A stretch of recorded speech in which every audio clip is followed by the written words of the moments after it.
Familiarity breeds contempt, as they say, and if that is the case, then there should be a lot of contempt for the Nissan Qashqai, because since it was launched in 2007, it's been one of the best-selling cars in the UK.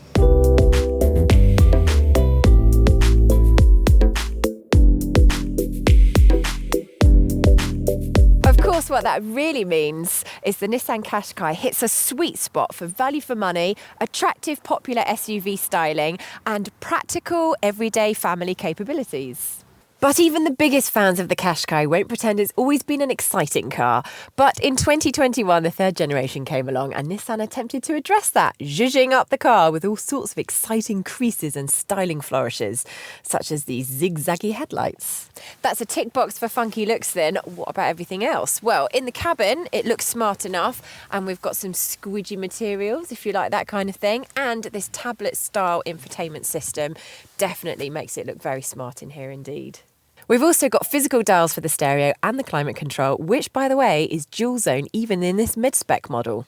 Other equipment includes adaptive cruise control, keyless entry, reversing camera and power folding door mirrors. And if you find a fancier Techno model, you get electric tailgate, heated steering wheel and a driver assistance system that will keep you centred in your lane on the motorway. Top-end models even get a digital driver's display instead of these instruments. Fancy. There are also plenty of plugs, cup holders and general oddment storage, the sort of thing that's really useful for busy and growing families.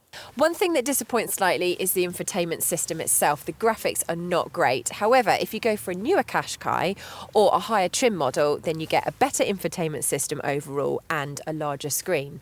That said, at least it does have Apple CarPlay, which is very useful and great to be able to use your in-phone map system. In the back, there is plenty of room for children and adults of all descriptions. And what is a really nice touch is the doors open almost 90 degrees. So that's most cars. And now the Qashqai, which is really, really useful for getting children in and out or elderly relatives.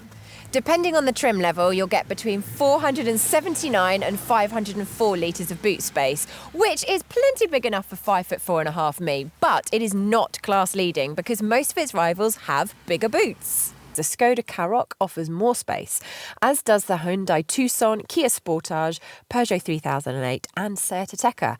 You get the point. It's fine, but it's not class leading.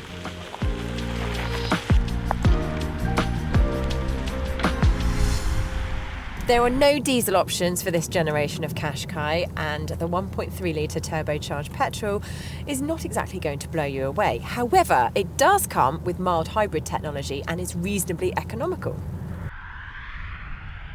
More recently, Nissan's also introduced a fancy e-Power model, which is a hybrid, but the petrol engine doesn't drive the wheels. Instead, it generates power for an electric motor, which does the actual driving bit.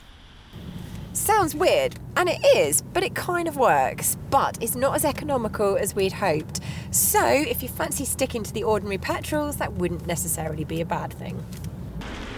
So the engines won't set your heart racing, and neither will the way the Qashqai drives. But if you're in the market for this sort of car, you probably don't want too much excitement. And there, the Qashqai has you covered. It is competent, smooth, quiet and comfortable.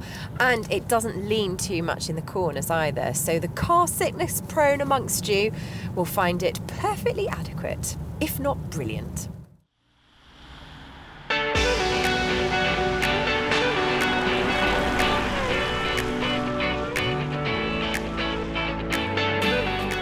Here's the thing, the Nissan Qashqai is a perfectly good car.